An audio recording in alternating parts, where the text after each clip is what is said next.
Começo a mensagem de hoje abordando o seguinte assunto: o Espírito Santo. Você pode ver muitas pessoas, muitos filósofos, muita gente considerada aí no meio literário, né? Falando de Jesus Cristo, falando dos feitos de Jesus Cristo, mas você dificilmente vai ver eles falando do Espírito Santo. Isso porque, quando você afirma a existência do Espírito Santo, ou você nega, no caso, eles negam, mas quando se afirma, você também afirma a existência de dons espirituais. Até o próprio cristão muitas vezes nega o Espírito Santo, quando ele não deixa o Espírito Santo atuar em sua vida, né? O Espírito Santo ter liberdade de conduzir a sua vida em temor a Deus, em santidade, porque santidade não pode ser negociada. O homem às vezes entra naquela área, mas eu mereço ter uma vida diferente, eu mereço ter uma esposa mais bonita, eu mereço. Eu perdi toda a minha juventude, agora é hora de eu aproveitar. Essas pessoas, elas negociam a santidade. Quem tem o Espírito Santo sabe que isso é errado, né? Tem gente que está casado e já pensa numa possibilidade de uma relação com outra pessoa, né? Se por alguma eventualidade do destino o seu cônjuge falecer, ela vai receber aquilo como se fosse um presente de Deus. Olha, Deus se preocupou com a minha necessidade. Então esse pensamento não pode vir de Deus, porque é um pensamento egoísta que só vem de você, que só serve para você. Não poderia ser o contrário? Você bater as botas para sua esposa ser feliz? Então, a santidade não é negociada. Não pode ser negociada. Então, muita gente fala de Jesus Cristo, que Jesus Cristo é isso, é aquilo, mas não aceitam o Espírito Santo. Porque quando você argumenta sobre o Espírito Santo, você tem que aceitar os dons do Espírito. Paz, longanimidade, temperança, mansidão, domínio próprio. É um leque que se abre, né? E quando você nega o Espírito Santo, você nega o próprio Cristo, porque Jesus é tido como mentiroso. Porque ele disse: Eu não vos deixarei órfão. O Espírito Santo me glorificará, porque receberá do que é meu e vos dará. E quando você nega isso também, alguns cristãos começam a negar as cartas de Paulo. Às vezes você vê manifestações na igreja, pessoas orando em língua, que não é autêntico. Se você não ora em línguas, se você não ora em línguas, não invente uma língua estranha, porque você está negando o próprio Deus. Você está sendo hipócrita, você sabe que você não recebeu o dom, né? Foi isso que Jesus disse aos fariseus. Porque vocês agora dizem que vê, por isso vocês estão cegos. Já estava escrito que pela lei ninguém seria justificado, mas eles se tinham como justos. Eles atuavam contra a própria escritura que dizia que eles, pela lei, ninguém seria justificado. Então outra coisa, eu aprendi muito nessa trajetória, porque a Bíblia diz que ainda que o homem exterior se corrompa, isso não quer dizer pecado, isso quer dizer velhice, né? Ainda que o homem exterior envelheça, o homem interior se renova a cada dia. A cada dia o Espírito Santo vai fluindo o nosso pensamento e vai nos dando habilidade para falar o que é adequado falar. Domínio próprio, né? Você consegue governar a sua vida e para você poder ajudar as pessoas. Você tem todos os seus problemas, todos os seus pecados, todos os defeitos, mas Deus, ele não deixa de te amar. Ele te conhece. Você não deixa de amar os seus filhos porque eles têm defeitos, porque eles erram. Por isso que a Bíblia diz que ainda que sejamos infiel, Deus se permanece fiel. Ele nos ama incondicionalmente. Isso não é motivo para andar em pecado. Ele não está te dando uma legalidade, porque ele te ama, ele não está te dando legalidade para pecar. Assim como você não dá legalidade para os seus filhos pecarem, porque você ama eles. Né? Uma comparação. Então eu aprendi que não adianta você questionar a religião das pessoas por uma seguinte situação. Primeiro, ela não compreende o Evangelho de Cristo.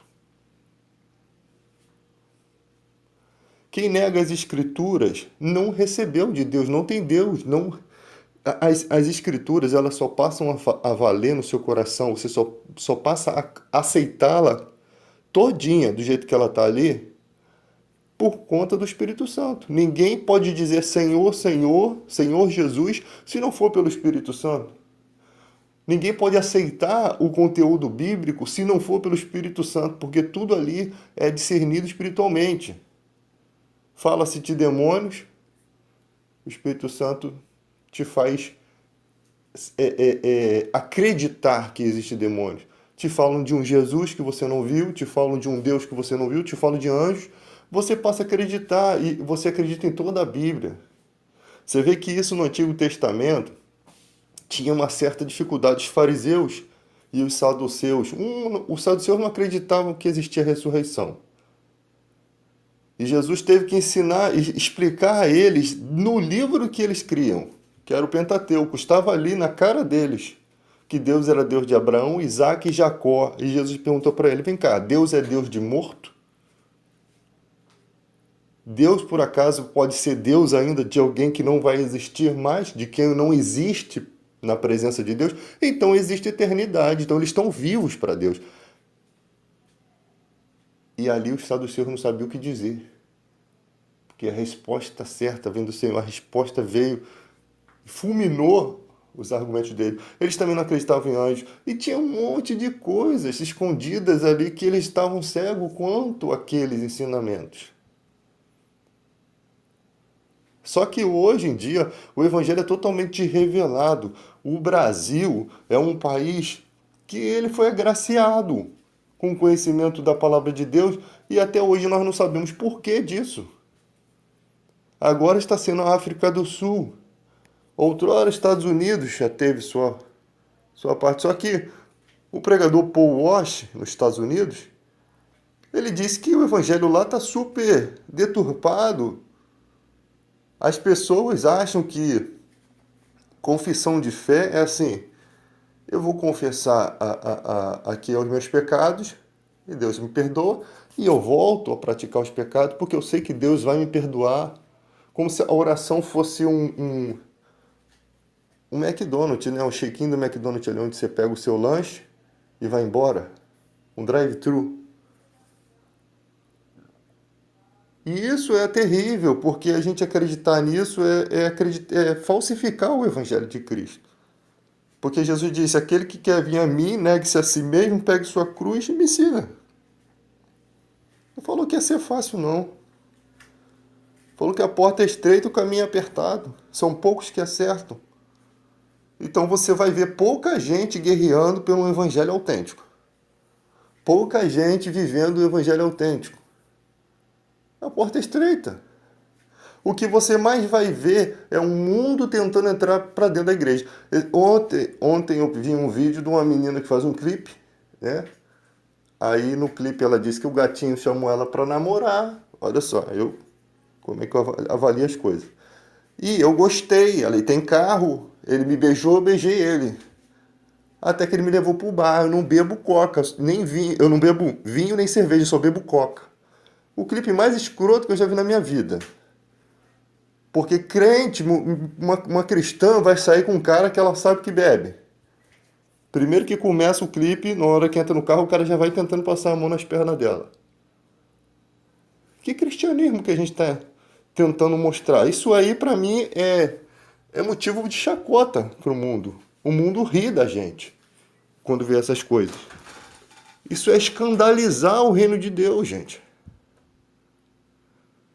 Aí a menina fala, não bebo vinho, só bebo coca. Ué, dá vontade de falar assim, não bebo vinho, só cheiro cola, porque é somente uma pessoa louca que vai fazer um clipe sendo evangélica, dessa forma, que está preocupado em não beber vinho nem cerveja, mas não se preocupa, né? Esse povo engole um camelo e coa um mosquito, como Jesus disse, né? Não se preocupa que o cara não é crente, não se preocupa em entrar no carro de um cara que não é crente, sabendo que o cara vai pro bar. Então essas coisas me irritam, sinceramente irritam. É um evangelho medíocre que estão tentando trazer isso para dentro da igreja. Já não bastava as escolas com aquela palhaçada toda de jovens dançando funk, rebolando na frente dos professores. Já não bastava isso. Então, se a gente não vai lutar contra o pecado, não existe evangelho. Se a gente não vai botar a ordem dentro da casa, não vai existir evangelho. O outro pastor aí, não, eu sei que as pessoas não entendem isso, nós temos direito de julgar os de dentro. A nossa atitude tem que ser avaliada pela igreja. O pastor da Universal aí foi em rede nacional, confessou publicamente, expôs a esposa dele ao ridículo, né? Confessou publicamente que estava saindo da Igreja Universal porque estava em adultério. Né? Coitada da moça, eu estava vendo no rosto dela a vergonha. E agora abriu uma igreja aí. Faz nem pouco tempo que ele caiu em adultério e já está com uma igreja. Eu não sei como é que a gente vai avaliar isso. Sabe? Sei se deu tempo do cara se recuperar, se realmente houve um arrependimento, ou houve a destituição dele, um cara que pregava na televisão, deveria ter, lógico que deveria ter uma posição, ganhava um dinheiro, né? Deveria ter uma condição dada para a igreja, que quem é da Igreja Universal sabe que tudo que tem pertence à igreja, né? Carro, casa, tudo está no nome da igreja. Então quando o cara sai, o cara perde tudo. A não ser que ele tenha roubado algum dinheiro lá, que acontece isso, alguns pastores são assim, faz o seu pé de meia, né? No evangelho, estou falando bem abertamente o que acontece aqui. Uma das coisas, gente, uma das coisas que o mundo nos taxa como ridícula é a hipocrisia. Nós não podemos ser hipócritas, nós temos que conversar no nível da maneira que o mundo vê. E o mundo vê isso, a gente ficar com aquela falsa santidade. Não pode julgar. Nós não estamos julgando as pessoas, nós estamos julgando as condutas. O evangelho tem que ser mostrado. Se você entende pelas escrituras, Paulo, o que ele fez com aquele homem que adulterou com a própria madrasta. E ele volta lá na igreja e ele vê aquele homem lá ainda fazendo parte. E ele cobra da igreja. Pô, vocês não têm condição de julgar essa causa? Que o cara que fez isso seja entregue a Satanás para a reprovação do corpo, mas que a alma seja salva no último dia.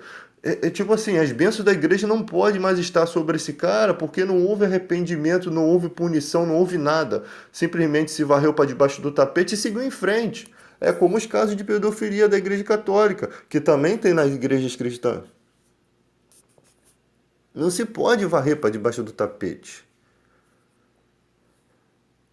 Né? Falaram, o pastor Marcos Pereira foi preso aí. Ele confessou alguns erros dele. Né? Não que ele era o maior traficante do Rio de Janeiro, isso eu não acredito, mas na questão de envolvimento com mulher, ele mesmo confessou. O homem está sujeito a tudo, eu estou sujeito a tudo, você está sujeito a tudo. Vamos parar com a hipocrisia. Mas o que a gente pode fazer? A gente vai questionar esse evangelho michuruca para que a gente possa, a cada dia, viver um evangelho autêntico. A cada igreja que você entrar, você tem um evangelho autêntico, porque se você tem um evangelho que não tira nenhuma vírgula das escrituras, você tem o poder de Deus atuando ali. De outra forma, se você chega na igreja, olha, eu até falei, tem igreja que o culto é uma benção. Tem igreja que o culto é maravilhoso. Aí chega no final do culto, estraga-se o culto inteiro. É como se você pegasse uma fruta boa, bonita, e jogasse chumbinho dela. Começa uma pedição de dinheiro, uma mentirada, sabe? Uma igreja miserável que fica pedindo esmola para os outros. Não é a igreja de Cristo. A igreja de Cristo é liberal. A pessoa vem quando quer, se sente bem. Não é aquela obrigação, sabe? constrange as pessoas quando estão na igreja. Não, você tem que seguir. Tem gente que atrapalha a obra de Deus. Não que você tem que fazer isso, você tem que fazer aquilo que ela mal sabe, né, o que você tem que fazer. Você tem que fazer nada, você tem que chegar na igreja, ouvir a palavra de Deus, deixar a palavra entrar no seu coração. O Espírito Santo vai fazer o resto. O resto, o Espírito Santo faz. A maior guerra no momento é manter as escrituras autênticas, o comportamento da igreja autêntico, para que ele não se perca, como aconteceu nos Estados Unidos. Ele não fique perdido, né? Como eu não moro lá, eu não sei como é que está a situação lá. Mas esse grande pregador Paul Washer, ele relata algumas coisas. Porque quando ele vem falando a verdade na igreja, eu tenho certeza que as pessoas falam, esse cara gosta de julgar todo mundo. Mas eles não ouvem mais a Deus.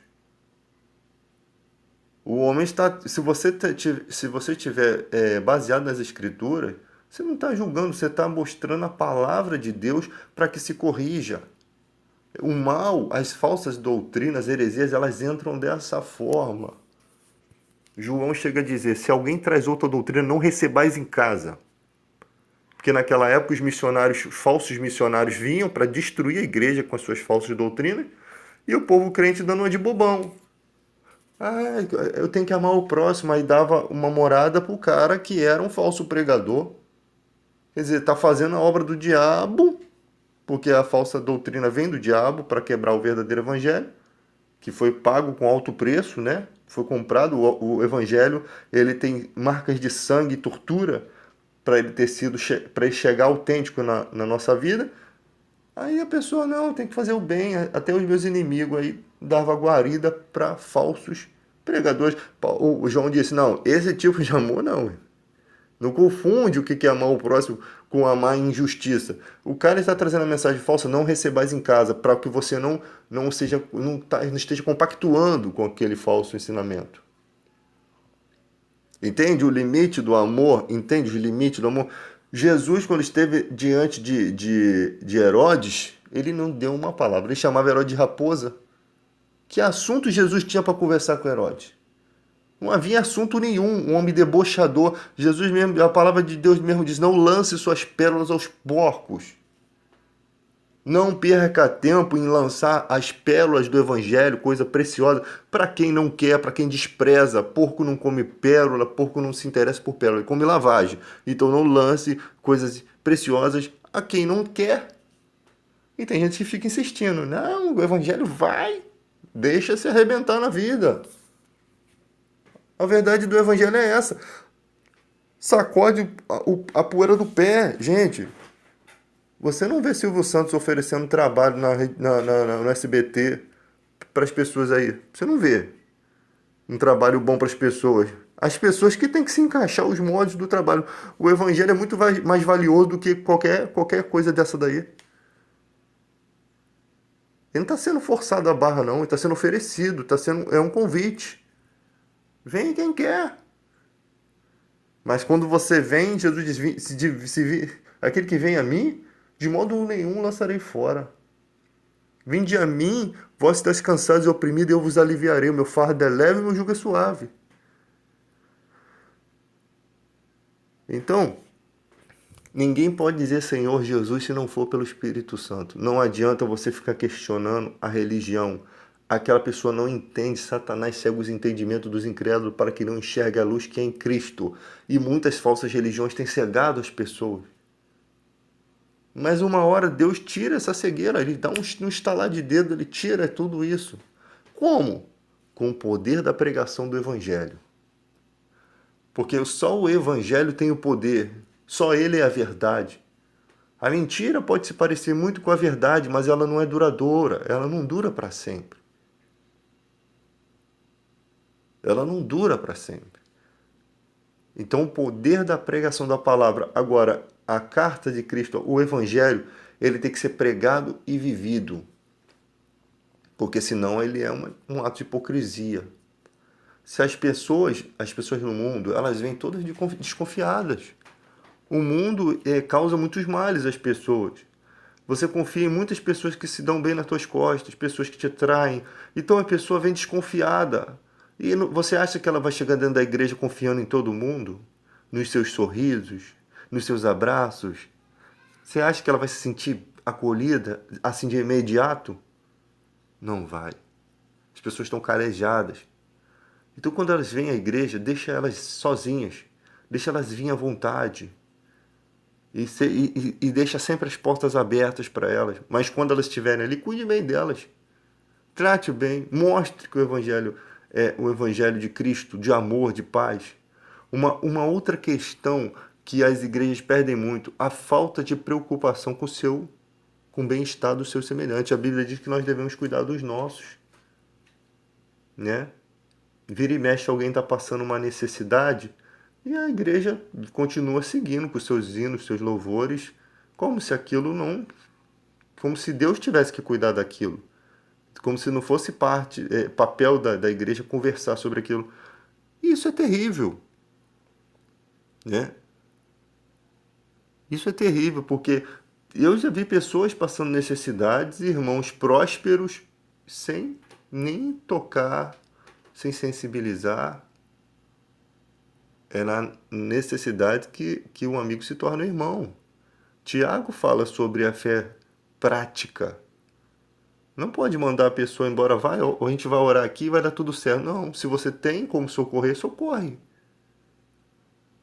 Então, o evangelho tem o seu lado prático, que muita gente nega, e as pessoas vêm à igreja, passam por tudo aquilo e elas observam. O amor tem que ser autêntico. Amai-vos uns aos outros com amor fraternal. Como que você vai deixar o seu irmão passar necessidade?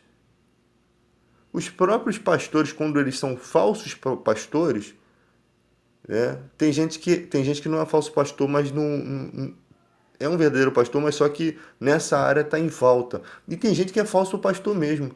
Quando a pessoa vem com a sua necessidade, não é qualquer ajuda, né? É necessidade, tá? Estou falando de necessidade. A pessoa não vai poder viver se não for ajudada. Remédios, né? Então a pessoa vem ao pastor, o pastor, ele cria uma maneira para não tirar do teu próprio bolso, para não tirar da igreja. Ele faz com que a igreja o ajude. Sim, poderia ser feito isso, mas a igreja também tem que dar um suporte. A igreja vai estar ajudando o irmão, né? Não precisa falar isso em rede nacional, publicar e botar no jornal o Globo, para que todo mundo veja, porque Jesus ensina que isso não é certo. A mão direita não saiba o que a mão esquerda fez, nem a mão esquerda saiba o que a mão direita fez. Isso está bem nítido no Evangelho. Né? Ajudar para depois jogar na cara ou usar isso como pregação, não. Reúne-se os irmãos, chama o irmão, conversa primeiro a parte. Tudo uma coisa sensível. A igreja vai ajudar o irmão e tal. E a igreja ajuda, os irmãos ajudam, e isso é amor. Está faltando isso. As pessoas não entendem que nós que conhecemos um pouquinho melhor a palavra, nós temos a responsabilidade de conduzir, porque nos foi dado a dádiva de compreensão.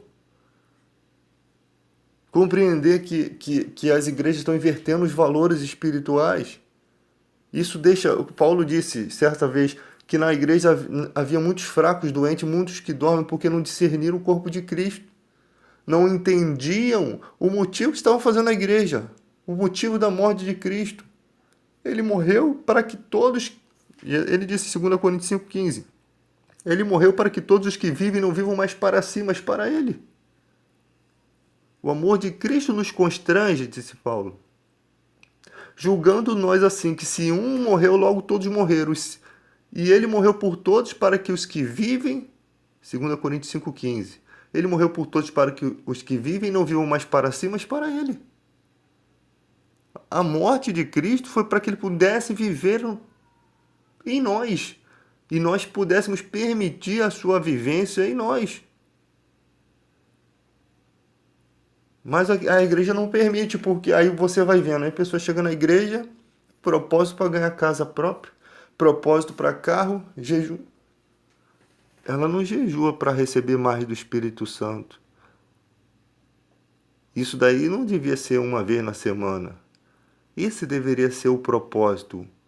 Se você recebeu o dom de línguas, buscar o dom de interpretação para a igreja ser edificada. Esses dias o cara estava falando que dom de línguas é uma mentira da igreja. Pode ser uma mentira em quem está orando sem receber, sim. Mas isso não é uma mentira nas escrituras. Porque senão Paulo não tratava desse assunto e não chamaria de dom. Ele cortava logo pela raiz. Porque quando veio pessoas pregando que não existia ressurreição, Paulo disse na cara, ele cortou mal pela raiz. Se não existe ressurreição, nós somos os mais miseráveis que existem.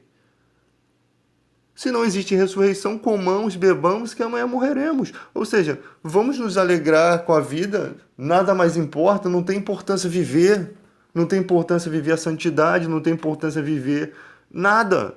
A fé não perde o seu motivo, a sua razão. Perde a sua razão se não vai existir eternidade. Então eu vou ter que aproveitar somente esse período de vida que eu tenho. Então eu posso fazer o que eu quiser, não vai haver eternidade, não há julgamento, não há nada, não há causa. Não. Para que eu vou ser um miserável que ando no caminho certo? Para quê?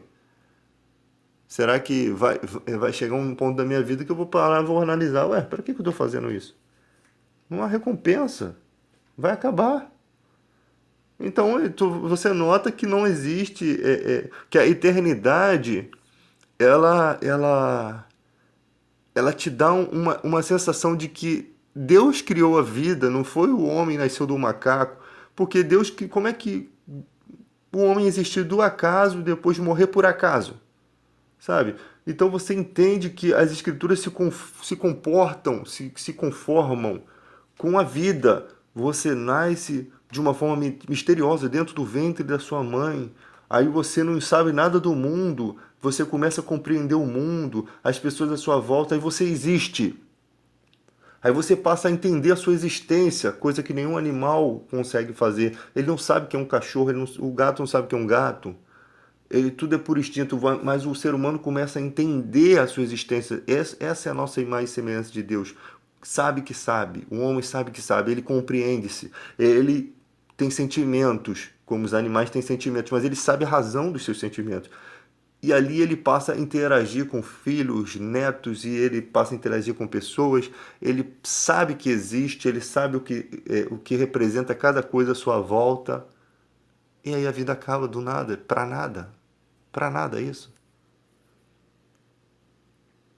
Não tem motivo. Então Deus, quando vem, o que é nascido da carne é carne, o que é nascido do espírito é espírito, ele mostra a razão da sua existência, que não é só aqui. Porque se você ficasse assim sem entender isso, você viveria frustrado. E você não tem noção da existência de Deus, por mais que você afirme que tenha. Você não sabe quem é Deus ainda. Só se sabe quem é Deus quando o Pai o revela. Jesus disse: ninguém vem a mim se o Pai não o trouxer. E eu o ressuscitarei no último dia. Ele está mostrando que o homem não sabe vir a Deus. É ele que traz o Pai ao Filho, mostra-lhe o sacrifício, mostra através da compreensão de tudo que Jesus fez. Há um poder naquelas escrituras que nunca volta vazia. Esse poder entra no coração do homem, transforma ele. Para quê? Para ele agora se dizer que é mais inteligente que o outro, questionar a religião de todo mundo? Não. Para ele pregar o verdadeiro evangelho e ajudar os outros que ainda não foram iluminados pelo evangelho. E entendendo totalmente com essa compreensão de que aquela pessoa não recebe a palavra assim como você não aceitava, porque o coração está endurecido, porque ainda não é tempo, porque o coração não abraça aquela causa, mas quando Deus chama, vem, né? Então Deus chama, vem. As pessoas ficam assim, se não for pelo amor, pela dor, isso, nem sempre. Nem sempre. Mas a pessoa está no auge do sucesso. E ela vê que não tem significado aquilo, a palavra de Deus vem, Deus traz até Jesus, Jesus lava, limpa com seu sangue, ilumina, envia o Espírito Santo, e a promessa dele é o quê? Morar ele e o Pai dentro do homem. Por meio do Espírito Santo. Eu e o Pai viremos e faremos morada nele. E você passa a ter uma compreensão tão bonita da vida, ver a sensibilidade de Zaqueu em compartilhar metade dos seus bens aos pobres. Ele viu a sociedade da época, o que estava passando, ele não se esqueceu do que ele foi no passado, das coisas erradas que fez, mas ele estava determinado a mudar. Onde abundou o pecado, superabundou a graça de Deus, isso é cumprimento da palavra. Então ele começa o primeiro dia da vida de Zaqueu, de verdade, é o primeiro dia com Deus. Ele começa a fazer o bem. A gente nem precisa continuar falando, a gente nem sabe qual foi a história de Zaqueu, mas a gente sabe o seguinte, que Jesus reconheceu a mudança no coração dele e a salvação veio até a casa dele. Hoje houve salvação nessa casa, porque esse também é filho de Abraão, ele também é um filho da fé, ele também é uma pessoa transformada. Ele acordou. Jesus conheceu em poucos tempos a personalidade de Zaqueu, ele vê o coração do homem, ele sabe a sinceridade. Deus não aceita hipocrisia. Tanto que ele fala assim, é melhor que a igreja seja quente ou fria, não morna. Tem que ser quente ou fria. Se você pode estar frio, a palavra vem e te aquece. Você não fica morno. Ela te incendeia. Ou admite que está fria, ou esteja quente. Mas nunca morna. Nunca morna, porque essa condição de morna, o fogo está desligado e se mantém aquilo ali e não se modifica, não esfria nem esquenta. Então, gente, quando você conversar, pregar a palavra, entenda que as pessoas não vão compreender se Deus não abrir o coração delas. Há momentos para as coisas acontecerem, só que nós não podemos deixar de pelejar pela palavra. Ela tem que se manter fiel. Olha só, como que o Brasil deixa mercenários da fé vivendo assim, ganhando dinheiro das pessoas? É uma vergonha com a quantidade de argumentos cristãos que nós temos, com a quantidade de ensinamentos cristãos que nós temos. É uma vergonha. O evangelho não poderia estar vivendo assim deturpado. Nós deveríamos estar combatendo isso. Isso tem que ser combatido. Mostrando que a igreja não é um local de troca. Tem gente que gosta dessas bobeiras, né? Eu vou lá buscar pela minha casa própria. Vai trabalhar. Você quer tua casa própria? Vai trabalhar. Não vai adiantar você orar. Eu sei que Deus é maravilhoso. Ele é abençoador. Ninguém está negando que Deus ajuda as pessoas. Mas o que vocês têm que entender é que isso não é um padrão do Evangelho. O padrão do Evangelho é buscar a Deus em primeiro lugar para a sua vida. Sempre lembrando que a sua morada não é aqui, a sua pátria não está aqui. Aí você está lá orando, buscando casa própria, tudo daqui a pouco vem o anticristo. E aí? Tudo vai ser jogado por terra. Aí você vai ficar desanimado. Não, Deus me deu, mas Deus me tirou. Então a pregação tem que se manter fiel. Porque o que vem pela frente são coisas terríveis. Nós não estamos esperando o mundo, beleza, maravilha. A gente pode estar vivendo, sim, uma época maravilhosa para se pregar o evangelho sem perseguição. Mas o mundo não vai ser sempre assim. A vida não vai ser sempre assim. E se o evangelho não for mantido verdadeiramente com o verdadeiro propósito, as próximas gerações vão pegar um evangelho deturpado e vão ficar confusas. Por que Deus está permitindo isso comigo? Por que Deus está permitindo? Não, isso tem que ser ensinado à igreja, que vai vir um anticristo, que vai fazer milagres, que não vai poder ser acreditado. Jesus disse, não creia, porque quando ele vier, todo mundo vai saber que é ele, não haverá dúvida. Deus não é Deus de confusão.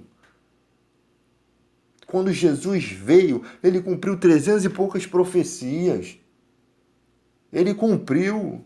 A Bíblia chega a dizer que os discípulos relataram que muitos dos principais da sinagoga creram que Jesus era o Messias, mas não o confessavam por medo de perder suas posições, porque amaram mais a glória desse mundo do que a glória de Deus. E é isso que acontece quando a igreja vira um ato de cerimônia.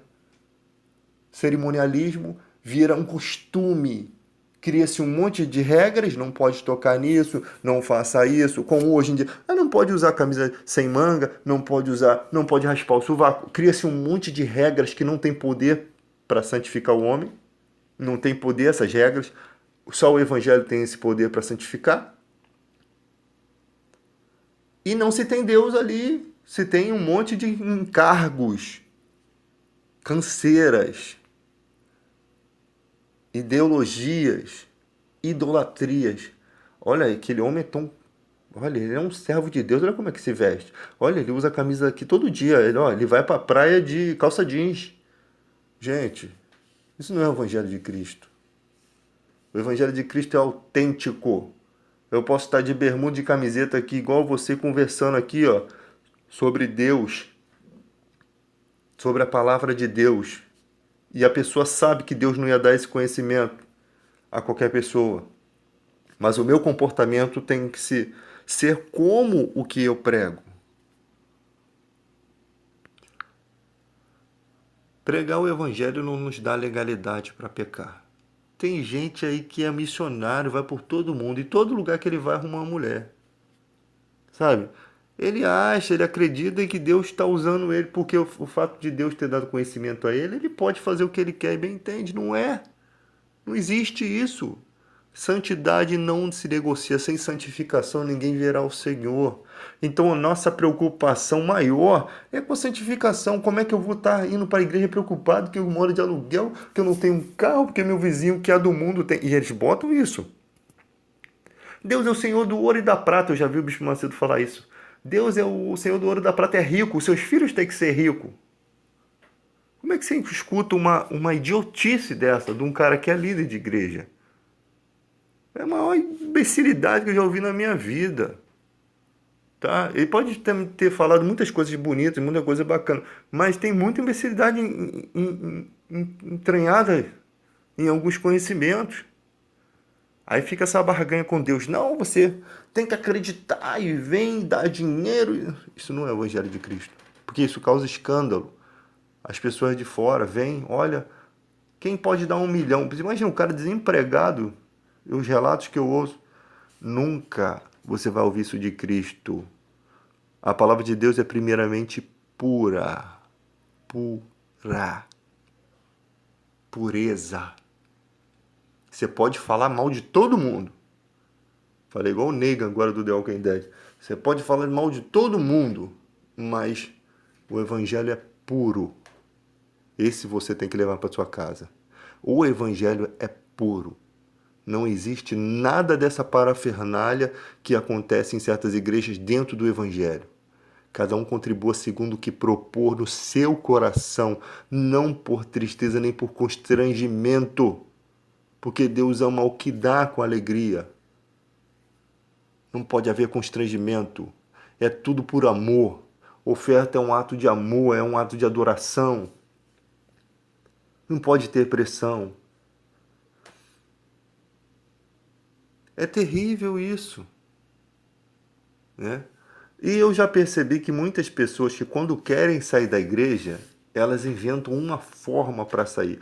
Há um tempo atrás, a minha igreja não tem, eu nem estava presente na época, naquele momento, a minha igreja não tem o hábito de pedir ofertas, não tem o hábito.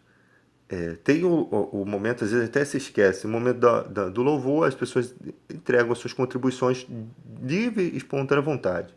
E uma vez na minha igreja foram fazer uma campanha de venda de quentinhas, né?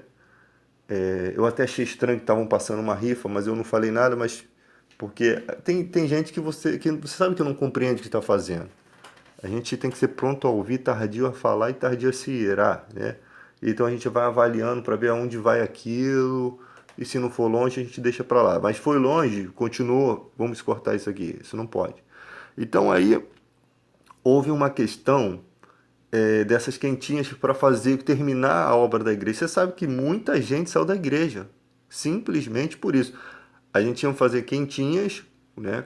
As pessoas iam doar os alimentos, a gente ia fazer as quentinhas, e a venda dessas quentinhas seria para a construção terminar a obra, sabe? Que a igreja não tem recursos, ela não é uma igreja rica. Se tivesse recursos, mesmo poderia ter sido feito da mesma forma para não gastar os recursos que de repente poderiam ser gastos em coisas mais importantes, né? Como remédio, às vezes sepultamento dos irmãos, a igreja também ajuda. E ali, meu irmão, muita gente foi embora da igreja por conta daquilo. Você acha que eu perdoei? Você acha que na hora da mensagem eu não falei? Eu não estava presente, mas eu sei que foi hipocrisia. Porque conhece a nossa igreja, né?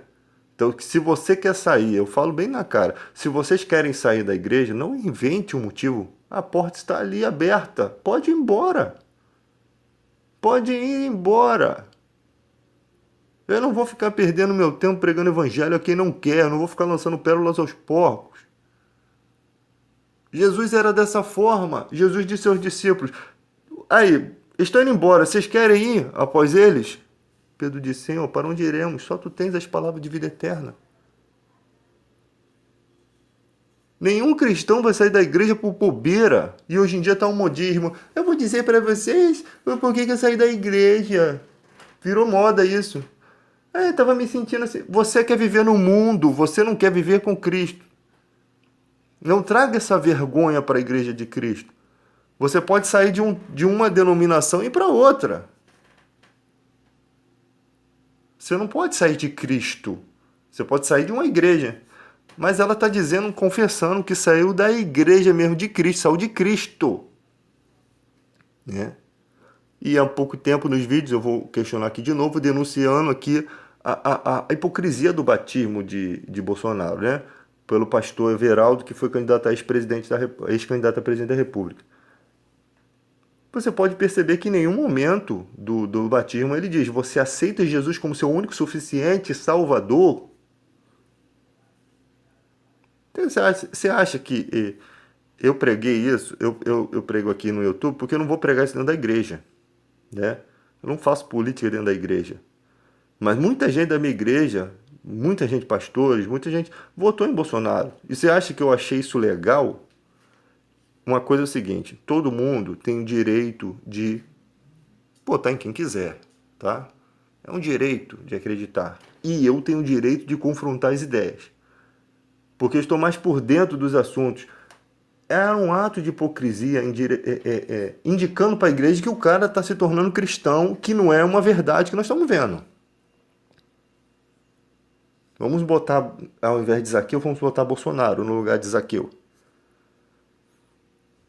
Tem que haver uma mudança. Onde abundou o pecado, superabundou a graça de Deus. Então esse lance de previdência corrupta não vai dar certo numa vida de um cristão. Ele não aceita. É o primeiro amor. O primeiro amor é o amor mais ardente. É a fase que o cristão, lógico que depois ele tem que crescer mais ainda, mas é a fase que o cristão não está aceitando nada de pecado. Ele não aceita ver a miséria do povo. Ele não aceita.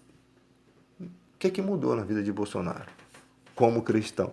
Foi só um banho, foi só uma indicação. Aí daqui a pouco faz o discurso lá na maçonaria de novo. Aí daqui a pouco vai... Meu irmão, cristianismo é autenticidade. Quando o cara é cristão, as pessoas percebem como ele era antes e como ele é hoje. Elas percebem que a pessoa está tentando mudar e melhorar. Tá? Então, no batismo não houve: você aceita Jesus como seu único e suficiente Salvador? Não houve essa pergunta. Então, não foi um batismo autêntico. O pastor, e possivelmente hipócrita, estava sabendo que era só uma armação. Era só uma armação. E os cristãos são bobinhos. Não que meu capitão vai fazer isso, vai fazer aquilo. Olha, tô nem aí. Se eu tiver que morrer, eu vou morrer pelo evangelho. Não vou morrer pela política. Tenho que morrer pela pregação do evangelho. Então, quando a política entra dentro do evangelho, está na minha área. Derrubou é falta. Bato o pênalti, tranquilamente. Está na minha área, vou falar a respeito. Não adianta.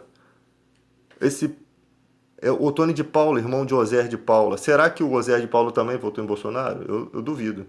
Pelas músicas lindas, louvores, mas beleza. O Tony de Paula, que sempre pedia aí voto no Zap. Mandei na cara dele: ó, não me peça mais voto. Você hipocritamente apoiou o cara aí, entendeu? E agora tá de donzela arrependida aí, né? Vendo toda essa parafernália. Então, cada pessoa tem o direito de votar em quem quiser, mas quando se trata de apontar para o cristianismo, como o Bispo Macedo fez, ó, Chegou na Igreja Universal e disse: agora nós estamos apoiando o Bolsonaro. E toda a igreja apoiou o Bolsonaro pelo seu líder. Um líder não pode fazer isso. Jesus disse: cuidar das ovelhas não como quem tem domínio sobre ela. Mas o que você esperaria de Bispo Macedo? Ele não mantém a autenticidade do evangelho? Só se esperaria isso. Aí nós vemos também o Silas Malafaia, um ótimo pregador. Meu Deus, aonde você foi parar, Silas Malafaia? Você é um ótimo pregador, mas fala mais que a boca, né? Fala muito, fala demais, entra em áreas que nem era para entrar. Vai ver o que o cara apoia. Aécio Neves, Bolsonaro. Só gente da pior categoria, Eduardo Cunha, só ladrões. Como você sendo um cristão, você imagina Jesus abraçado com Eduardo Cunha? Esse aqui é meu candidato. Porque um homem público é isso que acontece quando ele apoia. Um homem de Deus tem que ser neutro nessa questão. Ou ele apoia. Eu sou assim, eu posso apoiar até uma pessoa, mas eu tenho que estar certo de que aquela pessoa tem atributos que comprovem a sua integridade, né? Como um homem público. Agora, eu tenho que ser neutro na questão de o quê? Eu não posso apontar para a igreja: esse aqui é o cara, aqueles lá não são não, é esse aqui. Eu não posso fazer isso. O rebanho não me pertence. Eu não posso conduzir como eu quero. Igreja, vote em quem quiser. Até a igreja tem que dizer assim: igreja, vá para a igreja que você quiser. Se você não quiser ficar aqui, vá para onde você quiser. Tem gente que está assim: tem gente que está esperando uma palavra, às vezes, de um pregador para mudar de igreja, né? Aí a gente fica assim: que meu pastor tá meu marido está em outra igreja e eu tô nessa. Aí vai lá e fica o seu marido. Se você faz a obra aqui, traz ele para cá ou vai para lá, não importa. O evangelho pode ser vivido em qualquer lugar, desde que seja autêntico, desde que a pessoa seja cristã. Às vezes você pode viver o evangelho dentro da Igreja Universal. Ninguém está dizendo que não existe cristão ali dentro. Pelo contrário, existe muita gente com mais temor a Deus do que muita gente aqui fora, até mais do que eu. Existe sim. Eu vejo o compromisso daquelas pessoas. Só que o meu zelo cristão, para o que eu fui chamado para pregar a palavra, né? Uns foram chamados para pastores, evangelistas e mestres. Para o que eu fui chamado, eu tenho que me colocar nessa condição contra ensinamentos falsos. Fui chamado para isso. Às vezes eu e minha mãe a gente discutia, né? Eu falo para ela: mãe, se você estivesse na minha posição, você entenderia o porquê que eu discuto. É cobrança. É não aceitação, você não consegue ver o mundo. Foi assim que a Igreja Internacional da Graça aqui de Santa Cruz mudou. Havia uma época, um tempo atrás, que o pastor falava assim: eu não aceito doença. Cristão não nasceu para ter doença. Eu não aceito doença em mim. Gente, eu sei que o nome de Jesus tem poder. Eu acredito no poder da cura. Eu não estou falando disso. Eu acredito, eu sei que as pessoas podem lutar por cura, eu sei que a igreja é direcionada para uma coisa que não está acontecendo nos últimos dias, né? Porque o evangelho não pode ir 70% para frente e 30% ficar para trás, não, ele tem que ir todo para frente. Então, tem que ter oração da fé, tem que se usar o nome de Jesus, que está tão defasado. Agora, tem que se ter discernimento do que se diz. Então, quando o pastor disse que cristão não pode ter doença, que doença é do diabo, eu tive que fazer oposição a ele. Então o pastor ficava me olhando com a cara feia porque a oposição acontecia entre seu rebanho. Nessa época, um amigo meu que era pastor, o segundo pastor auxiliar, né? Ele tinha acabado de passar por uma operação de aneurisma cerebral. O cara com 25 anos. Gente finíssima. Enquanto o pastor, e ele passou e eu nem reconheci ele, porque fazia um tempo que eu não ia naquela igreja, e eu não reconheci ele. Eu falei: gente, quem é esse rapaz? Falou comigo. Aí depois o cara falou: esse daí é o fulano de tal. Eu falei: que isso? Pastor Rafael, o nome. Vou citar aqui, não acho que é antiético, não. Muito, muito legal. A gente foi pro Vale do Anhangabaú, a gente conversou, ele contou as histórias dele de São Paulo, e foi muito legal, sabe? A gente era amigo, não tinha uma amizade muito assim, mas a gente, quando estava na igreja, éramos amigos. Eu tinha como irmão um homem de Deus, um homem dedicado com sua esposa, via sempre ajudando o jovem. Que conheceu sabe do que eu estou falando. E ali o pastor falando, não, doença, ou olha o que o pastor falou, ou é falta de fé, ou é o de demônio. Imagina, o cara tinha acabado de passar uma cirurgia. Esse cara veio a falecer, esse pastor que teve aneurisma, a operação parece que complicou. Poucos dias depois, ou poucas semanas, ele veio a falecer. E eu lembro de ter mandado uma carta para ele, dizendo para ele não ficar chateado. Eu era muito ainda imaturo na fé, mas eu tinha essa certeza de que aquele pastor não estava pregando uma verdade. E quando ele pregava, eu sentia que aquilo afrontava o pastor. O pastor que principal, talvez, eu sei, tenho quase certeza de que ele não entendia que ele estava sendo uma afronta, o pastor. Ele não entendia, sabe? É isso que a imbecilidade faz com o ser humano. Aí eu pedi a Deus para me conduzir nesse ensinamento, para me poder ajudar. E Deus me enviou um livro por meio de uma pessoa, inclusive eu estava no trabalho pensando no livro e uma pessoa trouxe o livro para mim. Isso foi um milagre. O livro chamava-se Curai os Enfermos e Expulsar os Demônios, do T.L. Osborne. Tem muita coisa ali também que é heresia, ali que é um absurdo. Mas esse livro me despertou, porque ali tem a palavra de Deus, me despertou para certas coisas. E ali eu comecei a, de alguma forma, eu comecei a entender as escrituras e eu tinha que provar para os cristãos, dentro da Bíblia, que crente ficava doente. Eu não achava texto algum. E Timóteo tinha frequente enfermidade no estômago, Paulo aconselhou um pouco de vinho. Epafrodito adoeceu mortalmente, mas Deus o curou por pena de Paulo, né? Deus não queria que ele tivesse tristeza sobre tristeza. Paulo, ele relata isso. Tudo que eu falo é dentro das escrituras, você pode conferir, tá? E ali, Paulo diz, ele curou Epafrodito, né? Livrou da morte, porque ele não quis que eu tivesse tristeza sobre tristeza, porque Deus sabia o quanto Paulo amava, e Paulo amava Epafrodito, e como Paulo tinha vindo de uma peleja, de uma coisa grave, né, de perseguição, então ele estava muito triste, desanimado, sabe, muitos problemas e ele estava enfrentando, então ele não teve tristeza sobre tristeza pela misericórdia de Deus. Então Deus, quando ele sabe o momento certo de levar, ele acrescenta vida para nos ajudar. Às vezes a pessoa está aí perdida, mas ela sempre tem uma avó, que a avó parece que tem uns 500 anos já, mas nunca morre. Mas a avó está ali até aquela pessoa conseguir tomar o seu próprio destino. Você vê isso nitidamente na vida das pessoas. Conheço uma pessoa que foi só a avó morrer que os dois filhos se perderam. Os dois filhos adotivos se perderam. Mas talvez ali, se eles tivessem se perdido antes, tinham perdido a vida antes. Talvez ali Deus consiga dar o escape para eles ir embora e viver a vida do bem, no lado do bem. Então sempre tem alguém ali que você tem um certo zelo, um certo temor.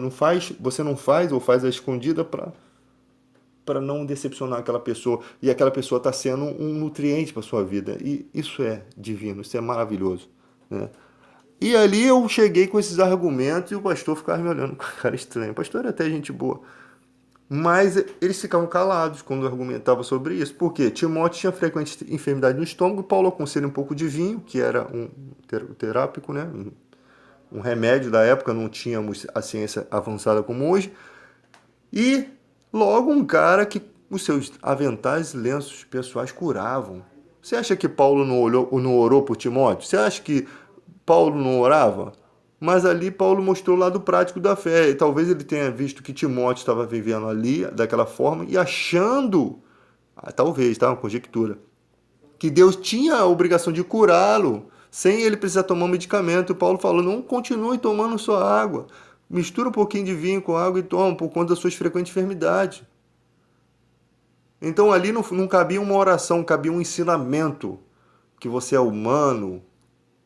E esse ensinamento de Paulo foi de propósito a permissão de Deus, porque se não tivesse esses dois textos na Bíblia, nós não teríamos hoje argumento para poder questionar essa heresia que se incrustou na igreja. Então você vê como é que Deus já faz as coisas já pensando lá na frente, já pensando em mim, já pensando no problema que a igreja enfrentaria. Então, por isso que existe o livro de Atos dos Apóstolos. Paulo compreende, os discípulos compreendem, Lucas, o apóstolo Lucas compreende que os atos, que as coisas que aconteciam na igreja tinham que ser documentadas para poder edificar as igrejas e edificar o futuro da igreja. Quando Paulo encontra uma jovem adivinhadora, né, que adivinhava realmente as coisas, chamava de espírito de pitonisa, e Paulo repreendeu o demônio que estava nela e ela parou de adivinhar. Só que aquela adivinhação dela estava conectada a uma religião, né, porque homens vendiam nifes de prata a uma suposta deusa Diana, que aquela jovem, tipo, que ajudava nesse comércio, tipo, que era uma maneira deles ligar aquele dom à falsa religião, tudo que o diabo precisa. Milagres e falsa religião. Ele cega os entendimentos dos incrédulos para que não enxergue a luz que é em Cristo. Você acha de onde que vem esses argumentos? Dessa compreensão que quando uma pessoa faz um milagre e ela não esse milagre está conectado a uma falsa religião, não é Deus que está fazendo o milagre. Ainda que esteja uma coisa boa, não é Deus que está fazendo.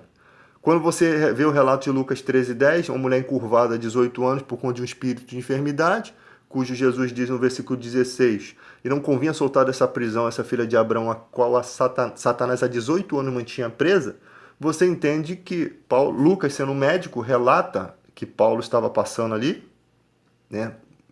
Lucas relatava a vida de Paulo, no caso, que era seu companheiro de viagem, que Paulo está mostrando para Lucas, que era médico, que existia espíritos causadores de enfermidade. Então, esses espíritos que causam enfermidade, eles são enganadores. Eles podem tirar a enfermidade para você ter uma paz, viver feliz com uma falsa religião. Você abraçando uma falsa religião é tudo que o diabo quer. É tudo que o mal quer. Porque se ele, você vê a audácia dele. Se ele puder fazer milagres para isso, ele vai fazer para convencer. Sendo que o cristianismo está vacinado para não crer nem mesmo em milagres do anticristo. Temos que crer em tudo que Jesus diz. Que fere com a espada será ferido com a espada. Ou seja, não vou poder lutar contra o anticristo. O que vai para o cativeiro vai. Posso ser preso, posso ser morto, mas não posso lutar contra o sistema do anticristo, porque Deus entregou o mundo para esse momento. Então, você vê que as escrituras são uma coletânea de coisas que vão acontecer, ou que já estão acontecendo, e Jesus nos vacina contra tudo isso por meio de sua palavra, do seu ensinamento. Paulo foi muito sábio, Lucas muito sábio em deixar os atos dos apóstolos, as atitudes, as coisas que eles passaram. Por quê? Porque seria mistérios para a igreja. Hoje em dia tem gente que diz que foi um inferno. Nunca vi isso na Bíblia, tá? Eu vi Paulo ser arrebatado ao terceiro céu, né? Onde está o trono de Deus, viu coisas inefáveis e por conta disso houve um espinho na carne, né? Que não explica bem o que é, mas que aquilo ali era... Deus teve que colocar, porque Paulo tinha uma tendência à vaidade, à soberba, a se ensoberbecer, e ele diz que aquilo foi necessário e ele se gloriava por conta daquilo que lhe entristecia antes, mas quando Deus esclareceu o motivo desse espinho na carne, ele ficou feliz com aquilo. Então, se um dia Deus fizer de uma maneira assim, você vai saber que é. Porque um homem espiritual sabe quando é Deus que está fazendo a coisa. Então Paulo ficou grato a Deus. Me gloriarei ainda mais nas minhas fraquezas, porque quando sou fraco, sou forte. Parece que o espinho na carne era uma fraqueza, ou várias fraquezas, que fazia com que Paulo fosse forte para enfrentar aquilo que ele tinha que enfrentar. Pelo nível de fé que Paulo estava. Você vê que quando Jesus atinge o nível de fé de orar e jejuar 40 dias e 40 noites, quem se aproxima? Não foram os anjos, não. Foi o chifrudo. O próprio Satanás se apresenta. Ele quer saber quem está ultrapassando dimensões espirituais, quem é que está brilhando no mundo espiritual, que o inferno está sendo ofuscado. O mundo ao redor é tudo trevas. mal em toda parte, maldade em toda parte. A gente não pode enxergar. Se Deus nos desse visão espiritual, como o profeta lá, né, veria em torno do profeta carruagens celestiais, proteção espiritual, para que eles são propriedade exclusiva de Deus. Mas são os que estão conosco do que os que estão com ele. No mundo espiritual, o profeta sabia que estava sendo cuidado, guardado. Mas o homem natural, o seu servo, não sabia. Então, ao redor, por que tem essas carruagens? Porque em volta delas o mal tentando de toda forma matar o profeta, destruir o profeta. É assim que funciona. Quantas vezes você acha que o diabo tentou destruir a vida da gente, que é prega a palavra? Quantas vezes? Eu já perdi as contas. Já perdi as contas. Tem coisas que eu nem falo para a família, porque a família não vai entender. Eu já perdi as contas. Né? E de situações que às vezes você se envolve. Às vezes a gente se mete na situação por imaturidade, Deus tem que tirar a gente de uma forma milagrosa dali, porque a vida seria ceifada e não era até os fios da nossa cabeça estão contados. Então não tinha que ser daquela forma e Deus nos tira. Assim como Jesus curou a orelha de volta do servo do centurião do sumo sacerdote lá que Pedro cortou, se Jesus não fizesse aquele milagre, Pedro estaria morto. Então Jesus foi lá e botou a orelha dele de volta no lugar, fez um milagre que aquele homem deve ter ficado espantado com a situação, né? E deve ter tido até mais fé no cristianismo após aquilo, ou não, sei lá. Mas Jesus teve que fazer um milagre sobrenatural para poder tirar Pedro da morte. Aquele encanto daquele homem deve ter falado assim, ó, não fala nada do que aconteceu aqui não. Deixa isso para lá, isso foi estranho. Nós estamos perseguindo um homem de Deus, gente. Eles realmente estão, sabe, a gente não sabe o que aconteceu depois disso. Você vê que a esposa de Pilatos tinha sonhos a respeito de Jesus. Não se envolva na causa desse justo. O sonho dela atormentava. Então tem coisas maravilhosas no Evangelho que precisa ser filtrada, analisada, vivida. Mas a cada dia, isso daqui, pregar o Evangelho dessa forma simples, é dom. Não é porque, eu estudei muito. Sim, a gente estuda, mas não é isso. É dom. Dom é quando você gosta de estudar a palavra, quando você aprende com facilidade, quando Deus te faz lembrado pelas necessidades do que Ele quer falar. Eu não preparo o que eu vou pregar, não tem nenhuma folha aqui que eu esteja lendo isso. Por quê? Porque é dom. Você fala naturalmente, né? Como se você estivesse aqui falando português, daqui a pouco você começa a falar inglês sem nunca ter aprendido, né? E o dom de línguas não é isso, como as pessoas pensam. O dom de línguas edifica a pessoa. Eu não tenho esse dom, não vou dizer que tenho e não vou fingir que tenho. A autenticidade é uma marca do cristianismo. Se não recebi, gostaria sim de receber o dom de línguas, porque edifica o seu espírito. Quem não quer ter o seu espírito edificado? Além de glorificar a Deus em uma língua que você não entende, mas que realmente está adorando a Deus, né? Como o Espírito Santo adora em gemidos inexprimíveis, ele clama a Deus. Seria bom ter o dom de interpretar, mas tem gente que tem tanta vaidade no coração que não pode ter esse dom. E tem gente que não sabe usar o dom. Para isso, Paulo tem lá nas Escrituras a maneira adequada de usar o dom, os dons. A igreja não pode ser tomada só em oração em línguas. Não, isso não converte ninguém. Então, quando se apresentar, um traz profecia, outro traz línguas. E se não tiver profecias? Não posso falar. Se Deus não me deu uma profecia, eu vou entregar o quê? Vou entregar uma mentira do diabo? Porque quando uma pessoa... Só para concluir essa mensagem de hoje. Eu já percebi quando a mulher está grávida na igreja, a pessoa às vezes não tem tanto conhecimento bíblico, logo vem um mensageiro do inferno para dizer que aquele filho vai morrer, que aquela pessoa vai morrer na mesa de cirurgia, e isso já é um hábito constante da igreja. Eu posso dizer que isso aqui é um ato dos apóstolos, porque de tanto acontecer a gente tem que relatar. Para quando vier a acontecer, você saber dizer para as pessoas que isso não é uma verdade de Deus. Então sempre tem essas palhaçadinhas, pessoas que querem aparecer. Só que essas pessoas se esquecem que elas estão assegurando que Deus falou algo que ele não disse. É grave isso. Eu sei que Deus... Tem gente que é tão idiota que Deus olha assim, não dá nem pra dar uma chinelada nesse cara, porque É um miserável. Mas tem gente que tem todas as noções do evangelho e ainda faz isso. Sempre querendo aparecer. Cuidado que uma hora, lembre-se de Ananias e Sátira, tá? Uma hora pode ser ceifado, né? Cuidado, porque se Deus começar a cortar as cabeças aí, vai ter muito pastor falso profeta aí caindo por terra. A hora que vier um avivamento, junto com ele vai vir coisas desse tipo, creio eu. Então tome cuidado. Hoje você está aí fingindo pessoas, trazendo pessoas e pagando pessoas para fingir que estão endemoniadas na igreja, né? Amanhã elas podem ficar endemoniadas de verdade e vocês levar uma coça porque vocês não têm autoridade. Aí ainda manda, né, irmão, vem aqui você expulsar. Aí a pessoa vai lá ainda é constrangida. Eu não vou, porque eu sei. Se não for demônio, tu não vai conseguir expulsar. Se for uma farsa. Então, gente, é um absurdo. E se for demônio e está numa igreja falsa, ele está fazendo o que ele quer ali. É liberdade. Ele vai manifestar, vai fazer a pirraça dele, vai fingir que saiu, não vai sair, ele vai estar sempre ali. O objetivo deles é sustentar uma falsa igreja. Se a igreja não está pregando o evangelho de Cristo, para eles é ótimo que tenha gente ali seguindo aqueles falsos ensinamentos. Você vai para a igreja pedir casa e carro. Você não está buscando o evangelho de Cristo, não está buscando santificação. Você não está você tá buscando aquilo que o diabo quer, vaidade para dentro do teu coração. Tem um monte de crente arrogante, ignorante, chega com o carro na igreja. Você pode ter, olha, eu não tenho inveja de ninguém não.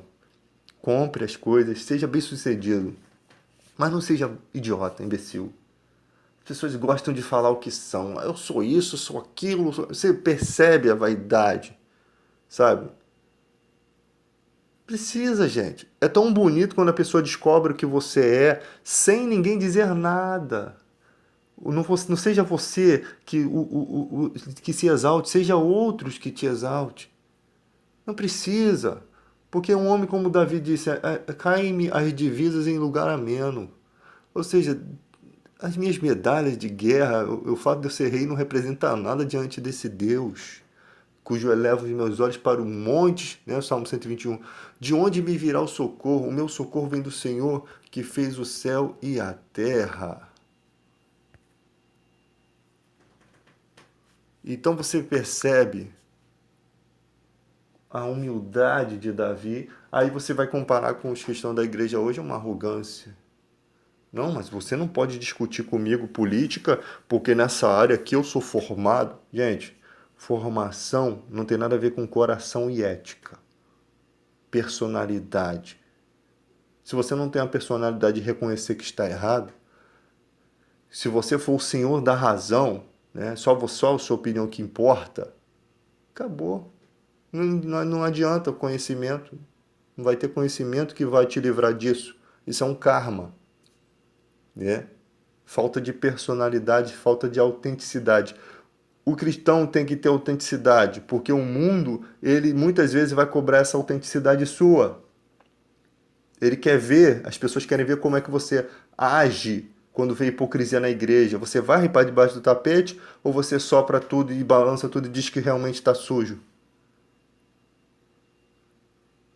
O evangelho autêntico, ele dá credibilidade. E fique com essa mensagem aí. Eu vou beber água, estou cansado de falar.